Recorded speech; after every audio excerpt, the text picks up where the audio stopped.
আসসালামু আলাইকুম ভিউয়ার্স। আমি একটা কলার গাছ লাগিয়েছিলাম, আর এই কলার গাছটা হচ্ছে সিঙ্গাপুরি কলা। আপনারা দেখতে পাচ্ছেন কলার কাঁদি চলে এসেছে। কত সুন্দর কলার কাঁদি, এবং কলার কাঁদি কিন্তু অনেকটা বড়।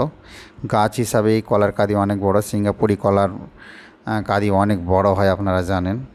এবং এর পাশে অনেকগুলো আবার ছোট ছোট কলার গাছও বেরিয়ে গিয়েছে। যাই হোক, আমার এখানে একটা কিছুটা ফাঁকা জায়গা ছিল আমের গাছের পাশে, আমি এটা তাই কলার গাছ লাগিয়ে দিয়েছি।